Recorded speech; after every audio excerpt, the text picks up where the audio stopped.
Alright, let's get this clown show started. Should be good. All but some used that opportunity in the closure of the Welsh border to... Michael Fabricant, good start. Good start.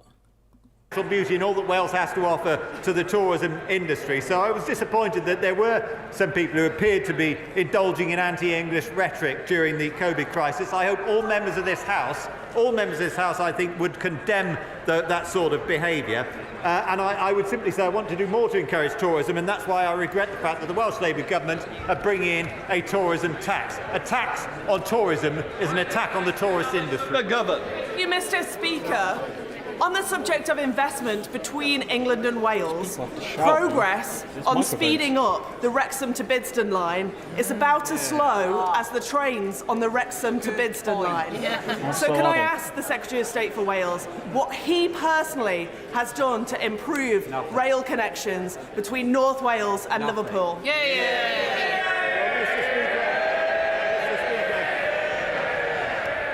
Mr. Speaker, I'm sure I speak for the whole government in saying that we are completely committed to better rail connections across the United Kingdom. I'm well aware of the line between Wrexham and Bidston.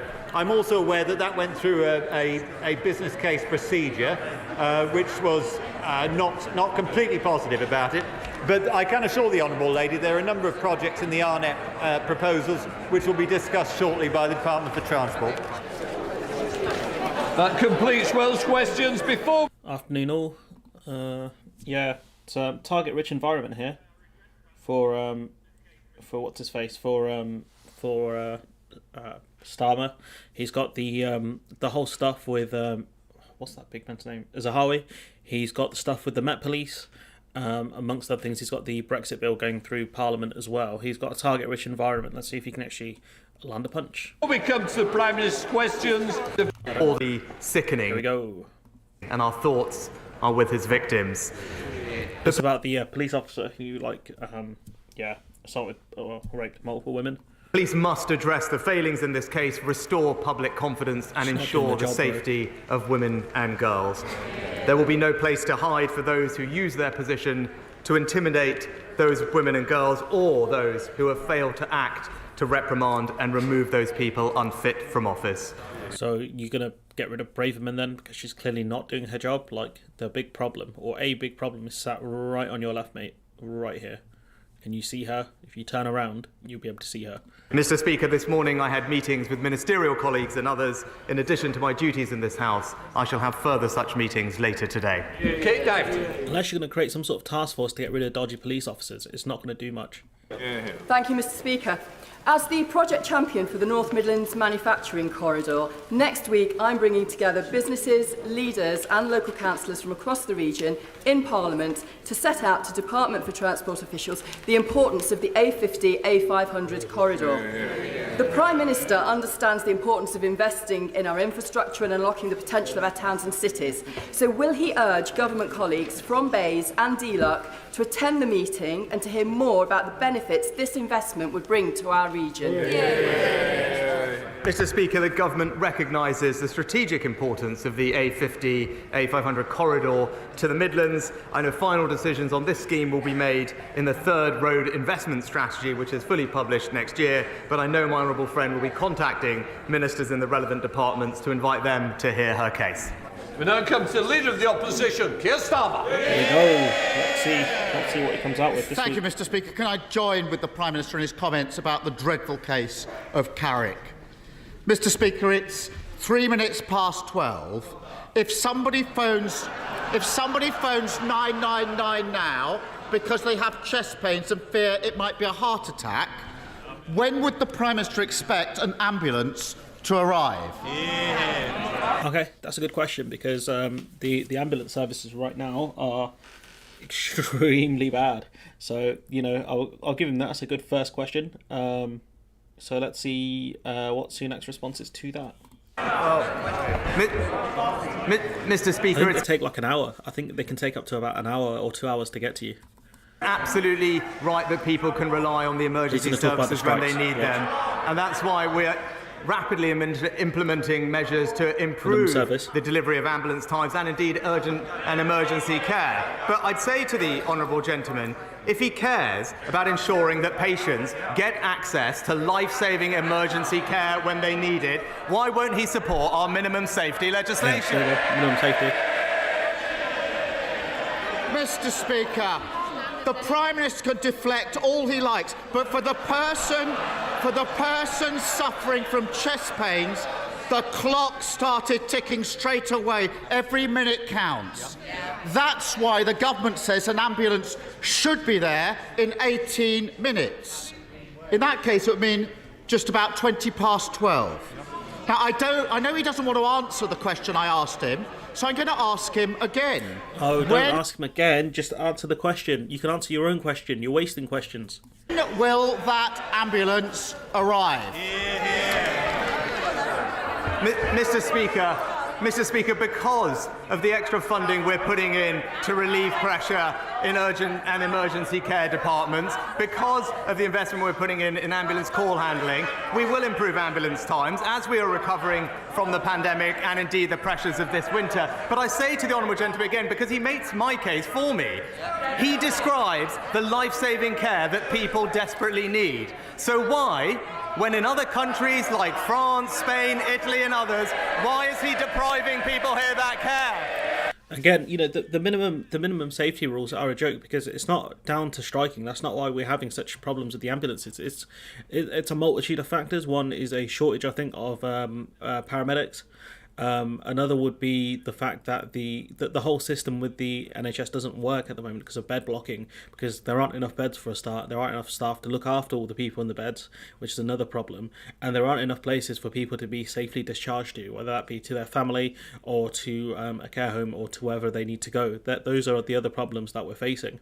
So staff, lots of staff issues, lots of funding issues. So for him to kind of talk about minimum service implies it's due to the strikes, but it's not down to the strikes we're having such problems. And for some reason Starmer hasn't pointed that out yet, which is very frustrating given that this is his line of questioning. Mr. Speaker, he obviously doesn't know or doesn't care. I'll tell him.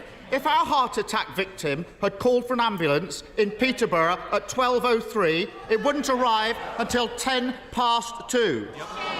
These are our constituents waiting for ambulances I'm talking about. So what's that about? 2 hours? That's shocking. You know, you're dead by them. If it was Northampton, it wouldn't arrive until 20. Order. Mr. Blister, I hope you want to see the rest of the questions out, because I want you to be here, but you're going to have to behave better. Come on, Keir Starmer. Mr. Speaker, I'm talking about our constituents. If they were in Northampton, it wouldn't arrive until 20 past 2. If they were in Plymouth, it wouldn't arrive until 20 to 3. That's why someone who fears a heart attack waiting more than 2.5 hours for an ambulance. Not the worst case scenario, just the average wait. So for 1 week, will he stop blaming others, take some responsibility, and just admit, under his watch, the NHS is in crisis, isn't it? So again, you know, Sunak's going to mention about minimum service and all of this stuff when Starmer should have mentioned, he should have said the strikes are not the issue here. The issue is, you know, the fact that the Tories underfunded it and privatised parts of it, you know, giving the funding away effectively. Well, Mr. Speaker, I noticed that one place the honourable gentleman didn't mention was Wales, where we know ambulance times are even worse than they are in England, Mr. Speaker. No, and the reason that is the case, because this is not about politics. This is about the fact that the NHS in Scotland, in Wales, in England is dealing with unprecedented challenges, recovering from COVID, dealing with a very virulent and early flu season, and everyone is doing their best to bring those wait times down. And, you know, it's a bit of a joke because, you know, there were many years where they spoke about, you know, crisis in the NHS, winter crisis. It's not just down to, you know, the flu, you know, it's down to a massive shortage of beds and staff, typically. I've got to let the cat in. Again, I'll ask him, if he believes so much in improving ambulance wait times, why won't he support our minimum safety legislation? Mr. Speaker, he won't answer any questions and he won't take any responsibility. By 1 o'clock, our heart attack victim is in a bad way. Sweaty, dizzy, chest tightening. This is a heart attack and they're shouting, this is your constituent. By that time, they should be getting treatment. But an hour after they've called 999, they're still lying there, waiting, listening to the clock tick. How does he think they feel knowing an ambulance could be still hours away? All right, that was a good question. That was genuinely a good question because he's laid it out for people of the situation. Like, it's getting progressively worse. And the person's not going to receive the help they need. Guarantee he's going to talk about minimum service again. Well, Mr. Speaker, the specific and practical things we are doing to improve ambulance times are clear. We are investing more in urgent and emergency care to create more bed capacity. We're ensuring that the flow of patients through emergency care is faster than it ever has been. We're discharging people at a record rate out of hospitals to ease the constraints that they are facing. And we are reducing the call-out rates by moving people out of ambulance stacks and being dealt with in a community. Now, these are all very practical steps that will make a difference in the short term. But I ask him again and again, and we know why. The reason that he is not putting patients first when it comes to ambulance waiting times is because he is simply in the pockets of his union paymaster. So yeah, you know, Sunak's answers are rubbish, but Starmer's walking into this minimum service nonsense continuously because he won't debunk it, and it's just, mate, like, it's a couple of sentences, that's all you're going to need. I don't know why he doesn't do it. Mr. Speaker, this isn't hypothetical, this is real life. Stephanie from Plymouth was battling cancer when she collapsed at home. Her mum rang 999, desperate for help. She only lived a couple of miles from the hospital, but they couldn't prioritise her. She was 26 when she died, waiting for that ambulance. That is terrifying. A young woman whose life was ended far too soon. And as a dad, I can't even fathom that pain.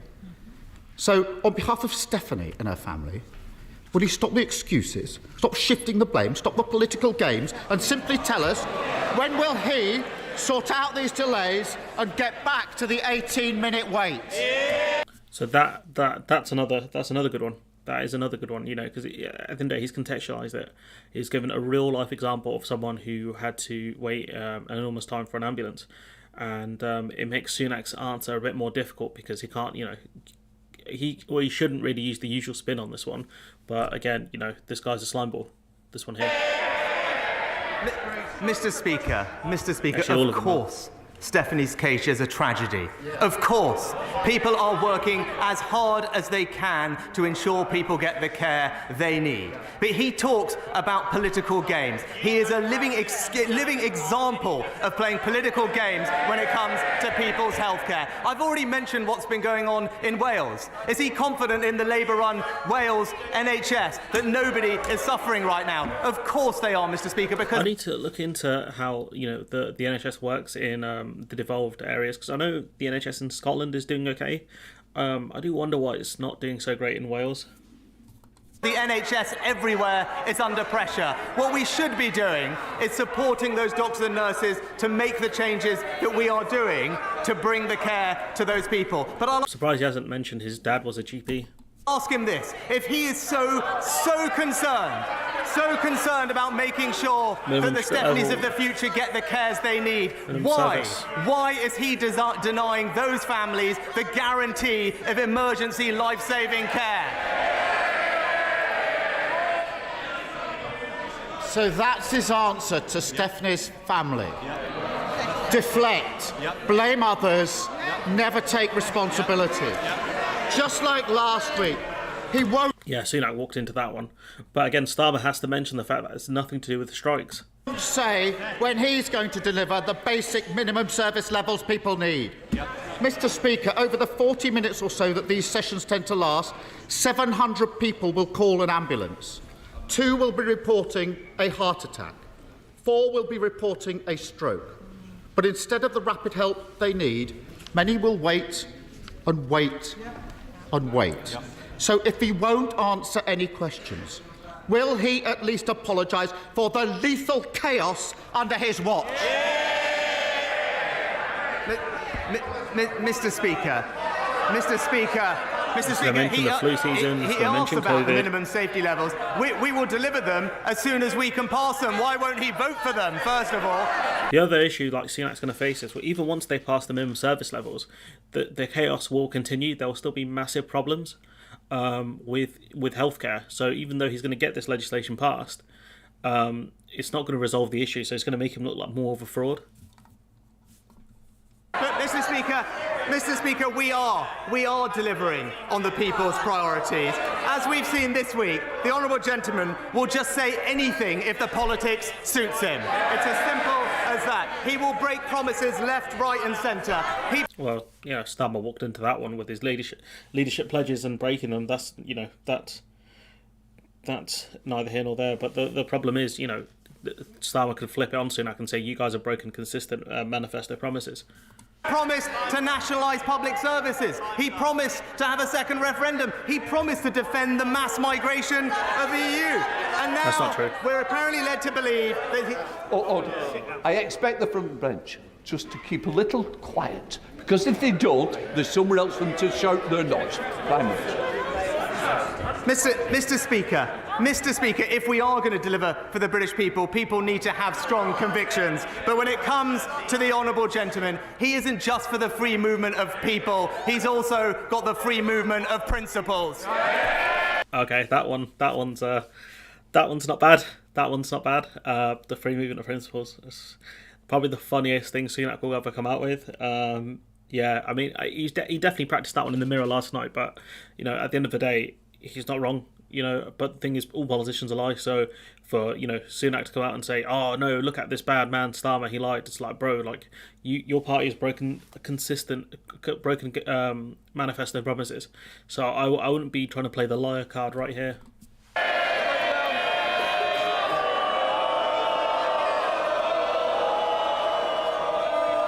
Free movement of principles, though, not bad. On Monday, the independent Net Zero Review was published by my honourable friend, the member for Kingswood.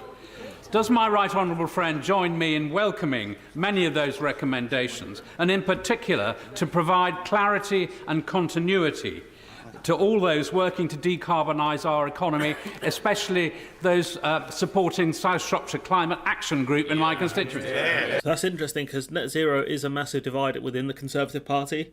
So it's interesting, I think, that MP came out in kind of support of it when it seems like a very divisive issue in the party, despite the fact that they've been talking about it since like 2010. So it's something that the Reform Party are very much against net zero. A lot of people don't understand why net zero is important, because they're probably idiots. Well, Mr. Speaker, can I thank my right honourable friend, the member for Kingswood, for his view, but also pay tribute to my right honourable friend for his work in this area. I'm pleased that the report recognised the UK's leadership in tackling climate change and Why does this man look like he just don't want to be here? Like, why would you sit next to the Prime Minister if you look like it? You just want to go home. Like, what's up with this guy? catalysing a global transformation in how other countries are dealing with it. We have, as the report acknowledged, exceeded expectations to decarbonise, and we're responding to the full range of the review's requests and recommendations in the coming year. Leader of the SNP, Stephen Flynn. It's the first appearance I've seen of this guy, so let's see if he's any good.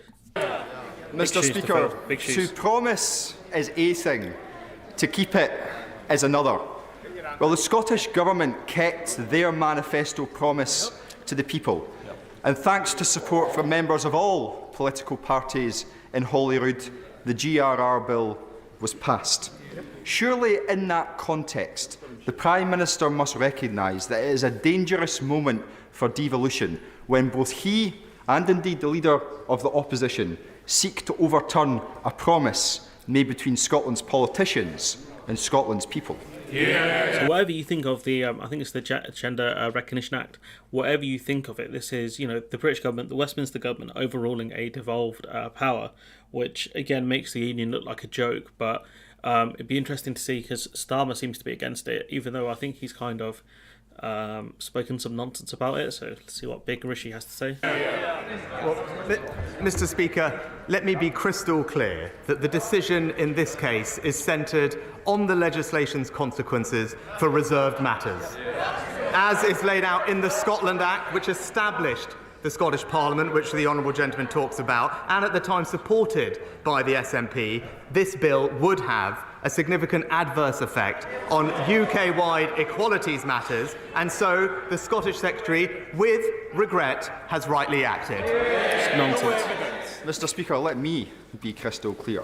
This is the Conservative Party seeking to stoke a culture war against some of the most marginalised people in society, and Scotland's democracy is simply collateral damage. And on that issue of democracy, let's reflect, because on Monday the UK government introduced legislation to ban the right to strike against the express wishes of the Scottish Government. On Tuesday, they introduced legislation to overturn the GRR against the express wishes of the Scottish Government. And this evening, they will seek to put in place legislation that rips up thousands of EU protections against the express wishes of the Scottish Government. Are we not now on a slippery slope from devolution to direct rule? Yep.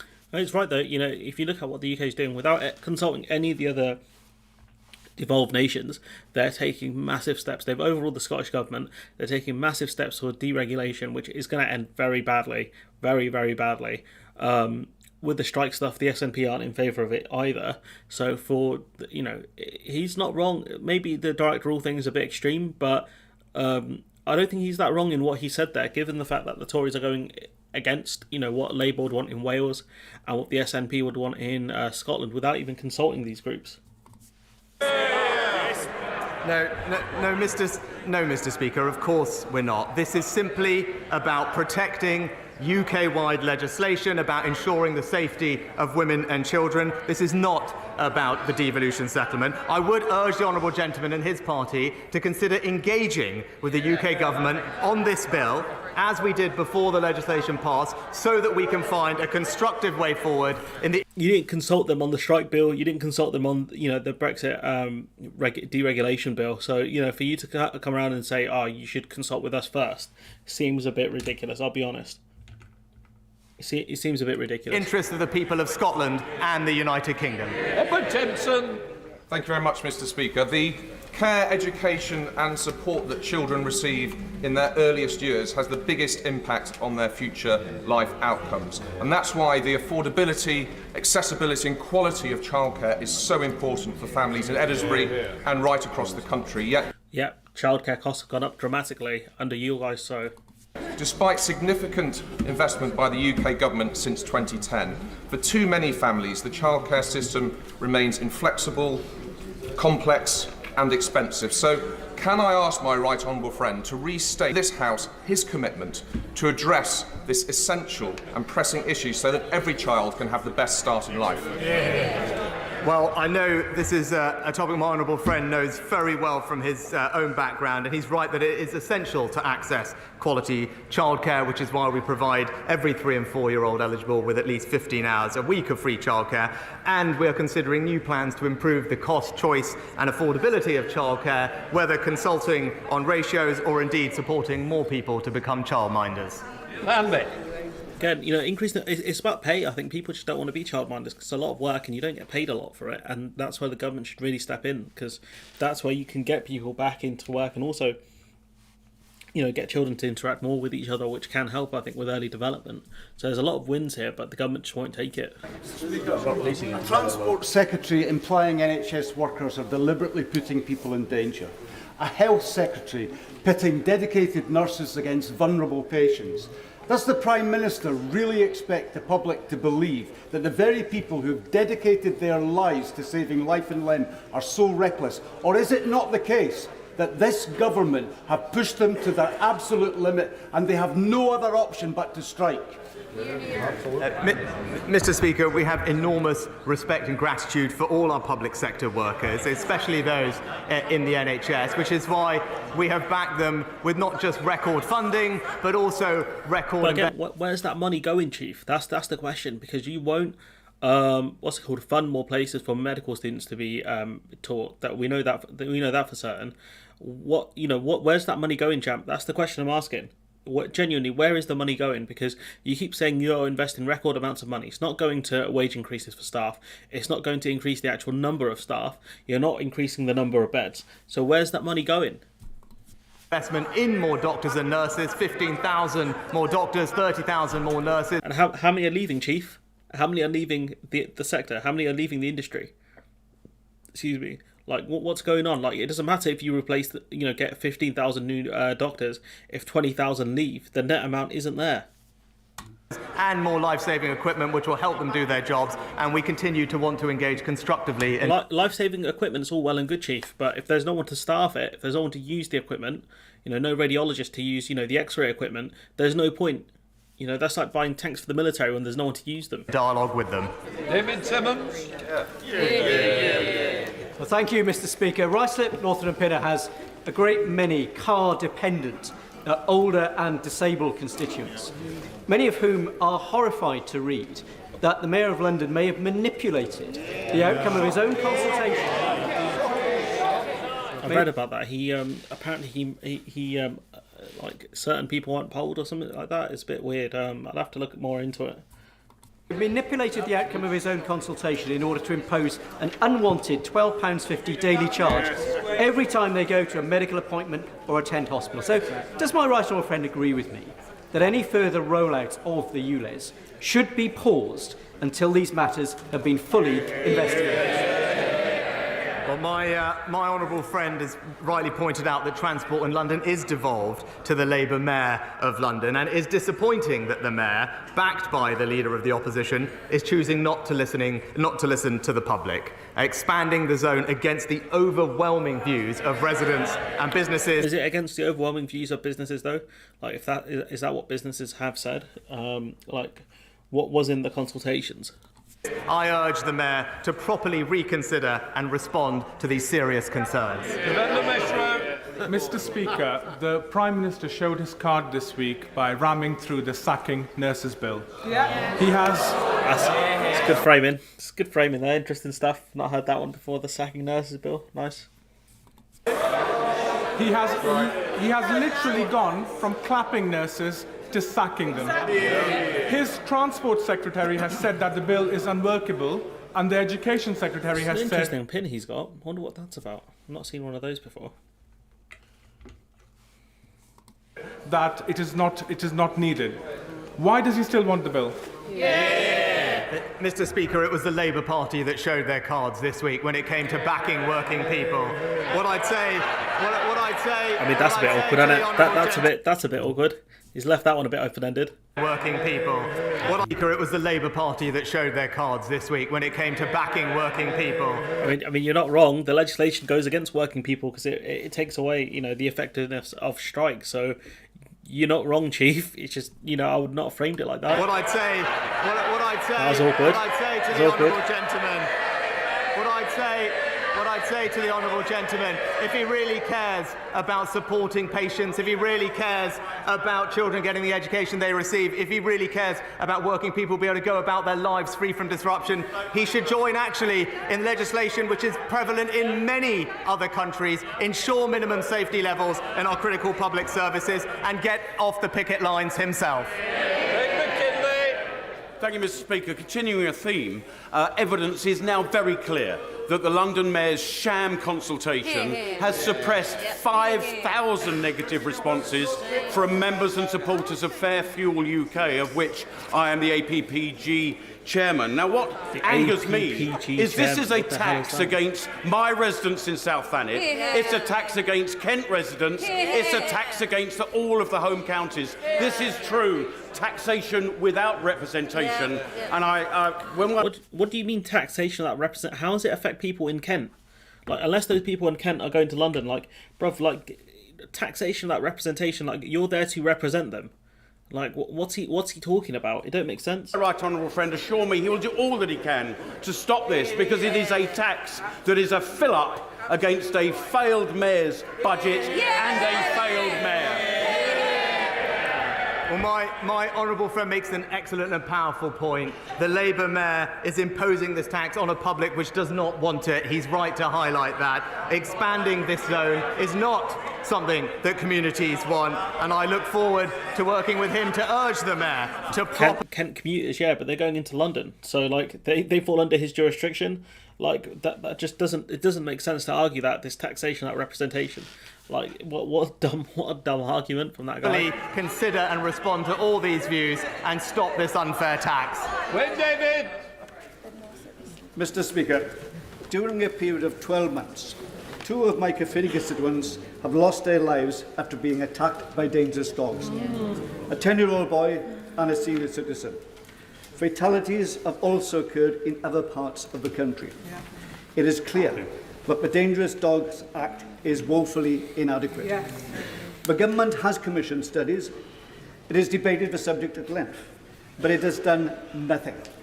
My question is, when will the government take action on the issue of dangerous dogs? I think another question would be like looking at the owners of these, these quite dangerous dogs, because what's it called? Some of these owners of these dogs are just, they just don't pay them any attention, let them get about for no reason, things like that. So I would genuinely look at the ownership more than just specific kinds of dog breeds, because it's more that most of the time I think it's the owners that are really bad. Well, the honourable gentleman raises a very important case, and I'm very sorry to hear about the specific families that he mentions, and we recognise that dog attacks can have horrific consequences, and I want to assure him that we take the issue incredibly seriously, and that's why we've established a working group between police, local authorities and other key stakeholders to consider all aspects of tackling irresponsible dog ownership. That working group will make its recommendations later this year, and of course the government will respond promptly. Karen Bradley. Speaker. Mr. Speaker, Staffordshire Moorlands District Council, run by the Conservatives, has an excellent track record of delivering for my constituents whilst keeping council tax low.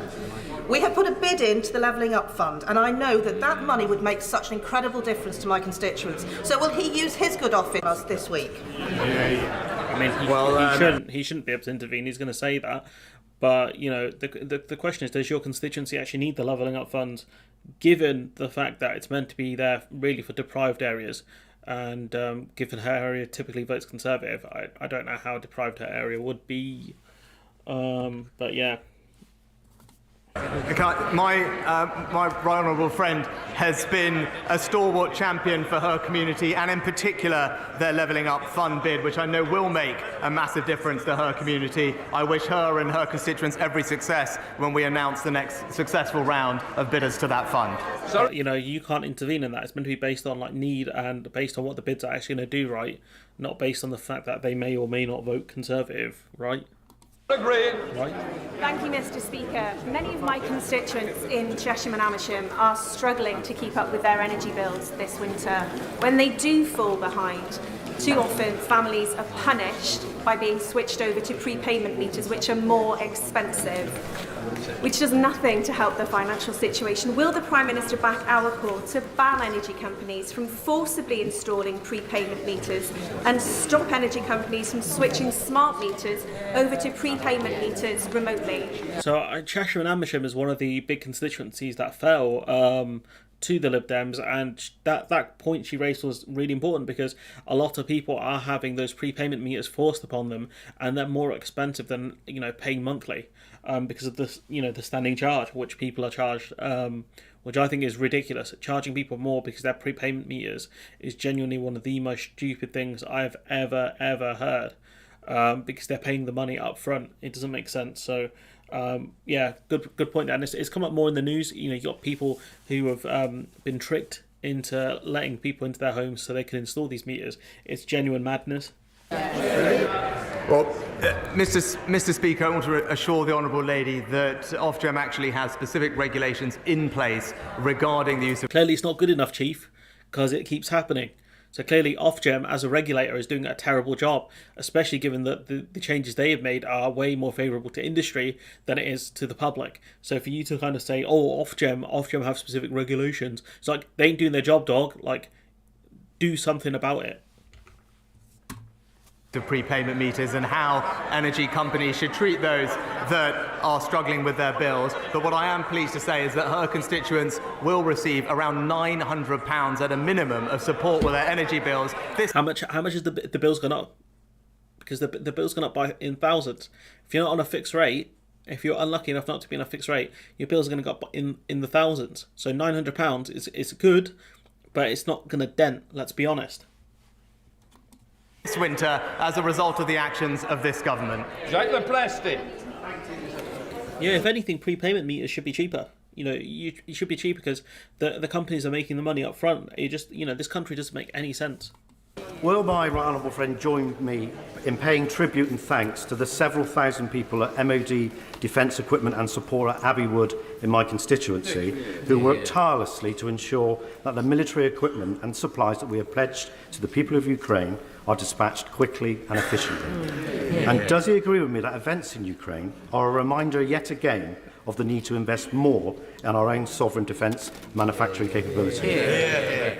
No, the problem is a lot of nations aren't really prepared to be on a war footing, given the more and more complexities that it takes to build tanks and things like that. But the UK are if we're talking militarily, we're in a very weak position. Have been for decades now. We haven't invested in decent equipment. If you look at the war in Iraq compared to what the Americans had in terms of vehicles, like our stuff was getting blown up by IEDs. Improvised explosive devices that people were making in like little houses and stuff. Like, it's genuinely wild. So I'm not the one who's going to be rah military this and that, but I think having like a decent standing force is important. This country doesn't have one, especially not under this government. Anyways.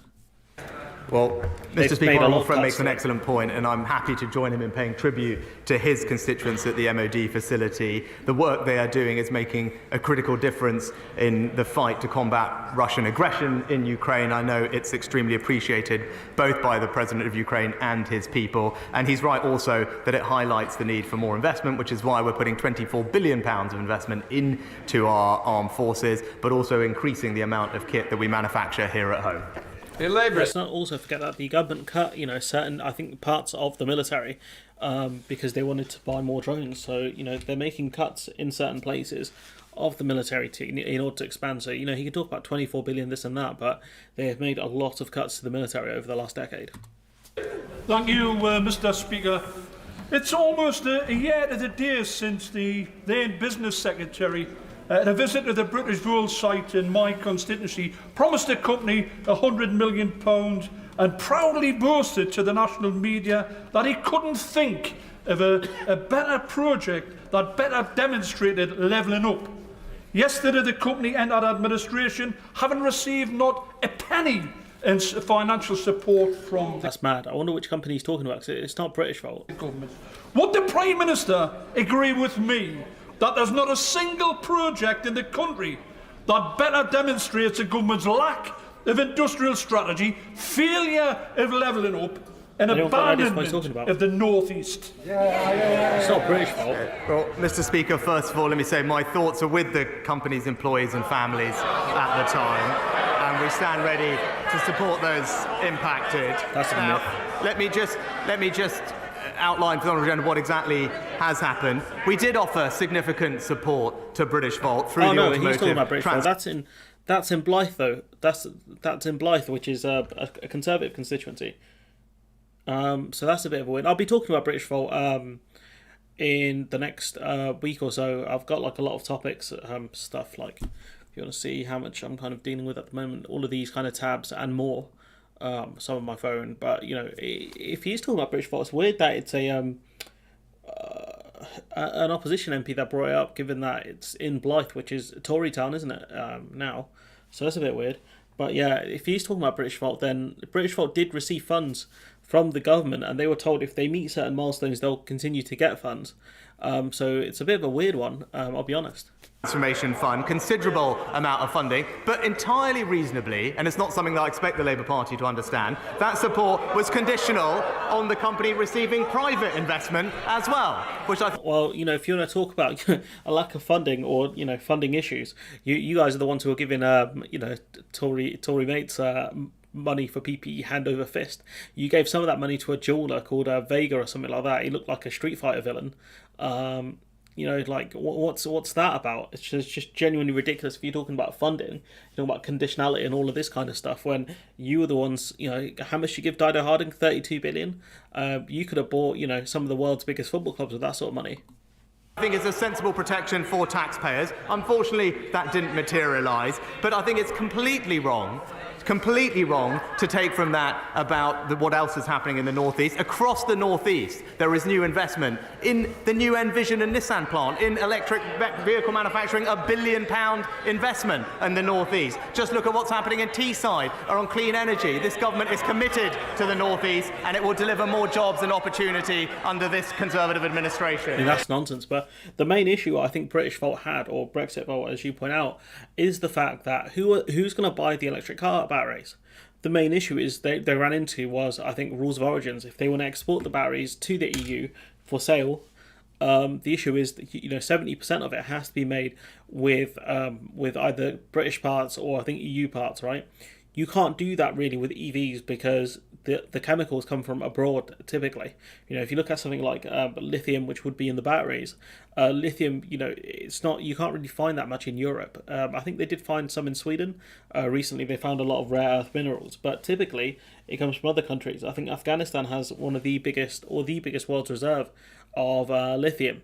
So the problem is, if the majority of the batteries are not built within, you know, Europe, say within the EU or Great Britain, what that means is when you go to export that battery, it costs a lot more and you face potential tariffs, which further pushes up the price of your batteries. So are you going to buy from British Volt, or are you going to buy from an EU competitor which can probably sell you the batteries cheaper because they don't have to deal with tariffs and other supply chain issues?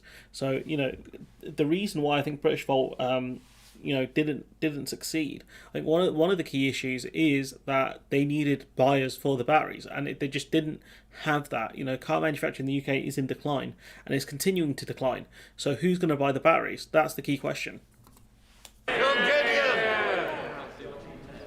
Thank you, Mr. Speaker. Mr. Speaker, the Prime Minister has long been a friend to business. As Chancellor, he listened to businesses in Stoke-on-Trent Central about their issues. Stoke-on-Trent has a wide... Why don't you ask all of these businesses how Brexit's going for them? ...range of manufacturing, fabrication and engineering excellence. Does he agree with me that growing these activities is a vital strand of our levelling up ambitions? And may I invite him to revisit my constituency to meet with them? Yeah. Why, my honourable friend is an excellent champion for her constituents, and particularly her advanced manufacturing businesses, which I've had the pleasure of visiting with her in the past. It's important that we support those businesses on energy prices, which we are doing through the announcement the Chancellor recently made, particularly with regard to generous support for energy-intensive industries. And indeed, they can also apply for up to £315 million of capital grant funding to help them make the transition to net zero. On Butler. Thank you, Mr. Speaker. Mr. Speaker, when I had breast cancer, I had phenomenal nurses. When I had to be rushed to the A&E, the ambulance crew looked after me. Unison, GMB, they're on strike because no one's negotiating with them. Mr. Speaker, for the first time in the Royal College of Nursing history, they have balloted and they are on strike today. I've spoken to the General Secretary of the RCN. She's adamant she wants to end the disputes. She just needs a meeting with the Prime Minister.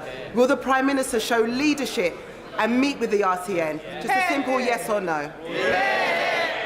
Mr. Speaker, at the turn of the year, the government wrote to all unions, including the RCN, to invite them for frank, open, honest, two-way dialogue with relevant Secretaries of State. I'm pleased that those meetings are happening in a range of sectors, and I hope that we can find a constructive way through this. Speaker, as we approach Holocaust Memorial Day, colleagues can sign the early day motion, they can sign the Book of Commitment, they can attend the various... Yeah, state aid's another huge issue. I think British Volt would face that specifically. That's a good point. I'll talk about that. The EU haven't raised too many issues with state aid. They did over wind farms early last year, which I did speak about at the time. So yeah, I'm pretty far behind as always, but I've got a lot of writing I have to do, which hopefully I'll get done today. Commemorative services. I have to report some very sad news to the House that the well-known Holocaust survivor, Ziggy Schipper, died at the age of 93 in the early hours of this morning. He was a survivor of Auschwitz, Birkenau and Stutthof concentration camps. He spent his life in this country spreading his message of hope to young people. Will my right honourable friend join with me in thanking Ziggy for his life, for his message, which is very vitally important as we sit here today. Do not hate. Well, Mr. Speaker, I'm very sorry to learn that Ziggy has passed away, and my thoughts are, of course, with his family. I know he was a man with wonderful, wonderful energy and humanity, and I pay tribute to him for his work, and indeed all Holocaust survivors who have so bravely shared their testimonies. We must never forget the Holocaust, and as my honourable friend rightly said, I know the whole House will join me and him in echoing Ziggy's message, which is poignant and accurate. Do not hate. Graham Stringer. Will the Prime Minister join his Conservative predecessors in guaranteeing that the HS2 project reaches Manchester, or does he still believe that investment should be taken for poorer areas in the north and given to the more affluent parts of Kent? It's a good question, especially given Kent is a Tory city. But the whole point of HS2, I thought, was meant to connect the north with the south. So, excuse me, all it's done is connect the south to, the southwest to the southeast. And then you had Boris Johnson saying, oh, we're going to give them something better. It's like, surely you should have done that in the first place instead of spending billions of pounds on HS2. Let's also not forget the fact that, southern areas are way more better connected than kind of northern areas or even the Midlands. So why didn't, if they had a better plan, why didn't they use that instead of wasting all their money on HS2, which is not even about speed, it's about capacity. Mr. Speaker, this government is investing record sums in transport infrastructure across the country, but especially in the North and Midlands, with a £96 billion integrated rail plan, which will improve journey times east-west across the north. But we're talking HS2, Chief. Why are you dodging the question? And connectivity across the East Midlands. It's a record we're proud of, and now we'll get on with delivering it. So what about HS2? Speaker, there's been a 40% increase in patients on roll with GPs in Biggleswade in the last 15 years. But last week, proposals for a Biggleswade Health Hub were not progressed, despite financial support from Conservative-controlled Central Bedfordshire Council. So can my right honourable friend advise me what is the status of our manifesto commitment to infrastructure first? And will he and his ministers work with me to bring together the various parts of the NHS to bring the Biggleswade Health Hub back on track? Well, I'd be very happy to organise a meeting for the Honourable Gentleman to discuss how to progress his project. He's right about the importance of primary care. There is more investment going in, but we want to make sure it works for his constituency, and I look forward to arranging a meeting with him with the relevant minister. Thank you, Mr. Speaker. The Prime Minister is well aware of the injustice of prepayment meters, not recently because he commented on it earlier in a question, because it's long-standing. Higher tariffs and higher social charges. Why then has he justice of prepayment meters, not recently because he commented on it earlier in a question, because it's long-standing. Higher tariffs and higher social charges. Why then? Higher tariffs, what, they pay more for the energy as well, on top of the standing charge? Is that a thing? That's mad. Has he allowed a situation where hundreds of thousands have been forced into that penury at a time when winter is upon us and prices are rocketing, and where we face a situation of 8.4 million people facing fuel poverty in April? All he requires to do is to instruct, through himself or through a minister, Ofgem to ensure that there's an equalisation of tariffs between debit and credit, and also that his government takes steps to provide a fund for those who have seen debt arise because of his government's failures. Will he end that manifest injustice of the poor paying most? Well, Mr. Speaker, I think the Honourable Gentleman's proposed bill would also increase bills for many millions of families, so I'm not sure it is the right approach. But what we are doing... The point is that, poorer people on these prepayment meters shouldn't be paying, more for their energy than rich dudes who live in mansions. That's the point. So yeah, it might lead to more of an equalisation of bills, but the point is, people that are on these prepayment meters should not be paying more for their energy. Doing is providing around £900 of specific support with all families' energy bills this winter. There's further targeted support for those who are most vulnerable, which is absolutely the right thing to do. And, as the Chancellor has already announced, we're consulting on what the best thing to do going forward, including options, as he mentioned, such as a social tariff, as part of our wider reforms to the retail energy market. Laura Farris. Thank you, Mr. Speaker. Every single country in the G7 requires some level of minimum service to be provided when strikes take place in essential public services, often with laws that actually go much further than that. Does my right honourable friend agree that the British people should be entitled to the same basic level of protection when strikes take place in these services? And does he think the former Labour Prime Minister Tony Blair had a point when he said last year the big defect at the birth of the Labour Party was its tie to organised labour? The whole reason why the Labour Party was formed, I think, was for the workers. So, for Tony Blair to say the problem with the Labour Party is because of its ties to organised labour, that was the point of the party, to represent workers. It's the trade unions, I think, that made the party. So for Tony Blair to say that shows how stupid the man is. But point being about minimum service, I don't know what the rules are on minimum service in other countries. But, if we look at the UK right now, there are still trains running. There are less trains running than, normal, but, they're still going. There are still, if you need an ambulance, they will be there. Even on strike days, they will do their best to get there. If you look at the healthcare service, when the nurses go on strike, there are still nurses there to look after you. There are less than they would be if there weren't strikes. There are less than there should be, but that's because of this Tory government. So for them to argue about minimum services, people are suffering, but the reason people are suffering is because of the Tories. They will continue to suffer on non-strike days. So for her to make that point is ridiculous, and for Tony Blair to make that point shows how out of touch he is.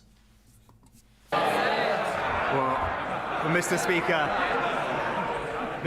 my honourable friend put it very well, but she's right to make the point that what we're proposing is in line with the vast majority of other countries around the world. Indeed, many countries... I thought the whole point of Brexit is we weren't meant to be like other countries. I thought we were going to do this the British way. Oops.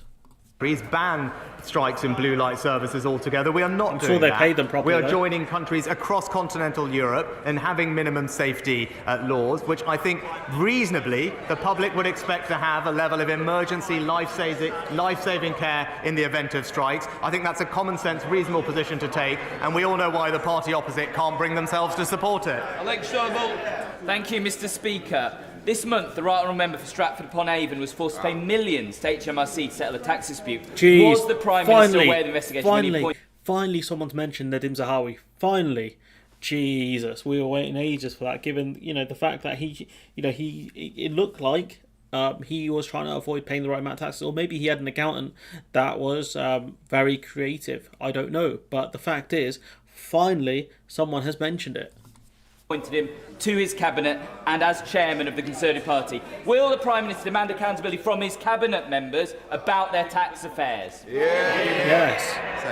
Well, Mr. Speaker, my honourable friend has already addressed this matter in full, and that's nothing more that I can add.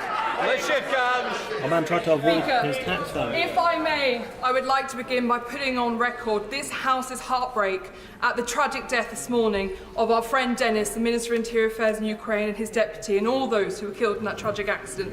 I'm sure this House is united in our feeling on that.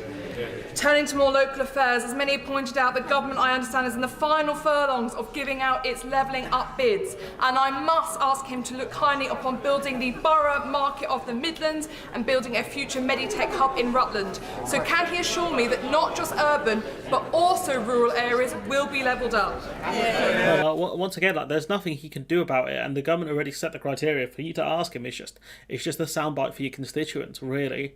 That if the government aren't looking at kind of rural areas as well, it's just ridiculous. It don't make sense. Some of the questions people ask, that was a joke of a question. Well, Mr. Speaker, let me join with my honourable friend in paying tribute to get the benefit of having the investment that they deserve, making sure that we can spread opportunity and ensure everyone has pride in the place that they call home. The place I live sucks because of you guys, so thanks for that. Mr. Speaker. David Cameron said the Scottish Parliament was one of the most powerful devolved parliaments in the world. Yet the Prime Minister continues... Most powerful devolved governments in the world. I don't know about that. If you look at the American federal system, all the individual American states have way more power than the Scottish government. So I wouldn't go that far, if you can call it that. I guess these are individual states rather than nation states. But I don't know, Chief. I don't know if the Scottish government is one of the most powerful devolved areas. If you look at even Canada, for example, it's not a devolved government, or they do have devolved governments. I think in Canada, it depends how you want to define it. They have a lot more power than countries than Scotland do. So I don't know. I don't think it's that powerful. To block the Scottish Parliament's clear mandate to allow Scots to choose their own future. And on Monday, he sent his MPs through the lobbies to deny Scottish workers' right to strike, despite overwhelming Scottish Parliament opposition. And Tuesday, he sent his Secretary of State for Scotland to block an act of the Scottish Parliament voted for by 70% of MSPs, including Tories. Does he still think that David Cameron's ridiculous assertion holds any water whatsoever? Well, Mr. Speaker, there have been 347 acts passed by the Scottish Parliament, which is undeniably one of the most powerful devolved legislatures anywhere in the world. In this exceptional case, it's clear that the Act does have adverse consequences for UK-wide equalities legislation. So in those very exceptional circumstances, the Scottish Secretary has regretfully taken the decision to block passage of the legislation. But as I said previously, we want to engage in a dialogue with the Scottish Government to ensure that we can find a constructive way through. Arabelle. The British people rightly expect us to be able to control our borders, so I was very pleased that the Prime Minister made one of his 5 priorities the need to stop the boats in the Channel. I don't know how much I have to stress this to these people. You're not going to stop channel crossings like this. It doesn't matter if you stick the Royal Navy in there. They're not going to be able to do it. The only way you're going to be able to do it is by setting up processing centres in France to deal with people's application claims and working with broader Europe to see if other countries are willing to help us with the refugee crisis.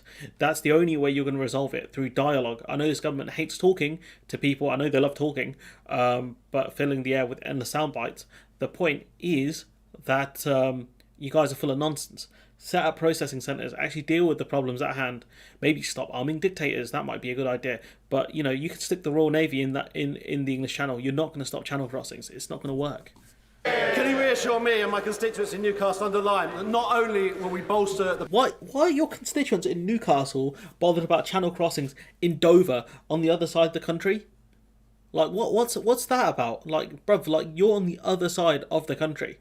I don't think you can get much further from Dover to Newcastle in the UK. I think Newcastle might be the highest city in England, as close to the Scottish border, I think, as you can get in terms of cities. So what a ridiculous man. Honestly. The patrols on the French beaches, but we will make sure that people who do make that dangerous journey and arrive are removed. You can't remove them. If they say they're seeking asylum, you have to process their claim. That's how it works. You can't remove them. Remove them to where? Where are you going to take them to? Genuine, what a ridiculous man. Well, Mr. Speaker, my honourable friend is right that this is a priority for all our constituents. He's right to highlight the new deal that we have with France, which increases funded patrols on French beaches by 40%. And as he said, we must go further to solve this problem once and for all. And that means introducing new legislation that makes it unequivocally clear that if you enter the UK illegally, you should not be able to stay. It's not illegal to claim asylum, pal. It's not illegal to claim asylum. Once they land here, that's all they have to say is, we are claiming asylum in the UK, and they have to have their claims heard. What a ridiculous man. Honestly, two ridiculous people. Newcastle under Lyme, part of Stoke-on-Trent, smack bang in the middle of the country. Is that true? Stay here, but instead will be swiftly detained and removed. Imran Hussain, fine. Mr. Speaker, last night the BBC revealed the Foreign Office knew the extent of Narendra Modi's involvement in the Gujarat massacre that paved the way for the persecution of Muslims and other minorities we see in India today, with senior diplomats reporting that the massacre could not have taken place without a climate of impunity created by Modi, and that he was, in the FCO's own words, directly responsible for this violence. Given that hundreds were brutally killed and that families across India and the world, including here in the UK, are still without justice, does the Prime Minister agree with his diplomats in the Foreign Office that Modi was directly responsible? And just what more does the Foreign Office know of his involvement in this grave act of ethnic cleansing? Does he talk about the situation in Kashmir where because no one really talks about it anymore, but the Indus area, I don't know if they're still in there actually. They cut off internet connection. They did lots of other really, really dangerous things. I didn't know ethnic cleansing, if it's the case, is going on over there. So I don't know what more to say about it, but it's a pretty Mr. Speaker, the UK government's position on this has been clear and long-standing and hasn't changed. Of course, we don't tolerate persecution where it appears anywhere, but I'm not sure I agree at all with the characterisation that the honourable gentleman has put forward. That completes Prime Minister's questions. I'll just let the chamber clear. That's why you're best mates with what's his face, Prince Salman of Saudi Arabia. Right. And we will work closely with the local authority and potential investors in order to achieve this. The automotive industry is a vital part of the UK economy, and it's integral to delivering levelling up, net zero and advancing global Britain. And we'll continue to take steps to champion the UK as the best location in the world for automotive manufacturing. It's not. The UK is not the best place in the world for the automotive industry. I think education and skills might be better placed in, I know, the USA or Germany, for example. Germany, big car manufacturing powers. Also, Spain. Spain, I think, produce a fifth, from what I read, of electric vehicles in Europe, which is mad. Geez, there he is, the king. He's here. He didn't say anything, though. Sad times. If only we had an Ed Miliband question. But the fact remains, I realise the front bench don't really ask each other questions if they're not in these kind of situations. PMQs, anyways, they don't. But yeah, anyways, we'll leave the stream here. Newcastle Underline, what a ridiculous sounding place. It's surely you got Newcastle. I don't know geography, but we're gonna end the stream here, and yeah, I'll catch you guys in probably next week. I don't know when I'll stream next. I'll definitely go back to doing PMQs. Maybe I'll stream during the week. I don't know yet. Germany is big into vocational training. Yeah, and it shows, they are big into vocational training and they get results. There's a reason why German manufacturing is just ridiculously good. It's because they train people into those fields. Getting an apprenticeship in Germany, I think, is a big deal. Getting an apprenticeship in the UK means you're going to be paid way less than minimum wage. I mean, it's just sad times. But yeah, I'll leave it here, and yeah, I'm going to try and get on with some other work. So I'll catch you hopefully next week.